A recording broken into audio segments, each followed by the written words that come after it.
Hai creators, pernahkah kalian melihat sebuah brand atau produk memasarkan produknya di website atau di sosial media? Jika kalian pernah melihat, itu artinya produk tersebut sedang menggunakan strategi untuk mendongkrak penjualannya. Jika kalian pernah melihatnya, yang dilakukan perusahaan tersebut terhadap produknya, jasanya, atau apapun itu adalah untuk tujuan marketing. Yang tujuannya sebenarnya untuk mendongkrak penjualan produk atau jasa yang mereka miliki.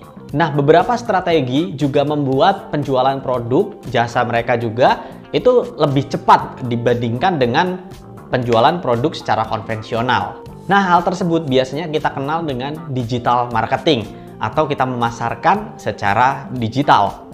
Nah, digital marketing itu sangat menguntungkan. Berikut adalah keuntungan dari digital marketing. Yang pertama adalah lebih cepat untuk pemasaran produk. Ya jelas, dibandingkan dengan konvensional, ini jauh banget lebih cepatnya. Yang kedua adalah lebih mudah mengevaluasi kegiatan pemasaran ini secara online. Karena semua datanya tuh terlihat. Apa aja yang kita lakukan, kepada siapa kita marketinginnya, bahkan kapan kita marketingnya, semuanya terdata dengan jelas. Yang ketiga adalah memiliki target dan jangkauan yang lebih luas. Ya kalau misalnya dibandingkan dengan konvensional, kita nggak tahu kepada siapa kita menjangkau. Tapi kalau secara digital, kita benar-benar exactly tahu dan arahkan kemana kita akan marketingin. Yang keempat adalah biaya yang lebih murah dibandingkan marketing konvensional. Jelas, karena memang kita membayar untuk market-market tertentu yang kita perluin aja. Jadi kalau misalnya kita mau taruh bahan marketingan sesuatu, kita hanya benar-benar harus taruh dan bayar kepada market yang kita tuju aja. Nah, begitu juga dengan seorang content creator. Yang kita marketingkan adalah berupa konten. Nah, konten kita juga perlu banget loh dipromosikan dengan strategi digital marketing yang baik.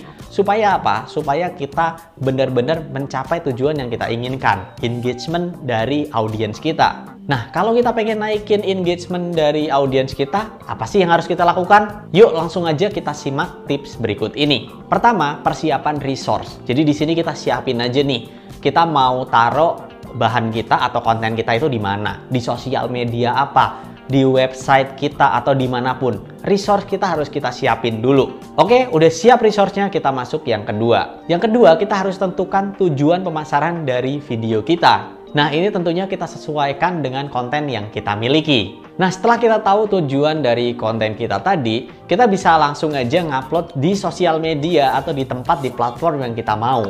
Nah, di sini baru kita memanfaatkan algoritma dari sosial media atau platform yang kita gunakan. Contohnya, kita udah siapin resource-nya. Saya mau upload di YouTube. Apa yang mau saya upload? Video animasi tentang edukasi kesehatan. Oke, lalu masuk yang kedua tadi, ingat kan? Kita harus sesuai nih target audiensnya. Nah, di sini udah siap nih. Oke, berarti visualnya saya harus seperti apa? Oh, mau dibuat lebih childish, mau dibuat lebih dewasa, serius, dan lain-lain. Jadi, dari sini kita langsung tentukan target market kita. Bahkan centang yang untuk anak atau bukan itu langsung di nonaktifin atau diaktifin, sesuaiin sama target market. Nah, selanjutnya saat ngupload kita juga harus bantu algoritmnya. Jadi kalau di YouTube pas ngupload itu ada pilihan untuk hashtag. Hashtag itu bukan berarti kita harus tulis hashtag di description, enggak. Ada pilihan untuk teksnya. Kita tinggal masukin aja teks-teks yang terkait sama konten yang kita bikin. Nah, misalnya kita bikin tutorial tentang video editing, teks yang harus kita masukin misalnya Adobe Premiere, Adobe, video editing, how to video edit, dan lain-lain. Pokoknya bantu aja algoritmnya supaya tahu konten kita tuh lagi bikin tentang apa. Nah, lalu selanjutnya baru kita masuk ke bagian yang terakhir. Saat kita udah upload videonya, 1, 2, 3 video, kalian pasti akan menemukan feels-nya. Siapa aja yang komen di situ. Kalian sambil lihat-lihat, oh ternyata penonton saya itu mintanya kayak gini. Lakukan itu sebagai evaluasi. Jadi setiap konten yang kita upload, nggak cuman kita paksain aja subscriber kita buat nonton, lakukan evaluasi. Misal penonton minta audionya dikencengin misalnya ya, atau gambarnya diterangin, atau apapun itu ya, minta gambar deskripsi.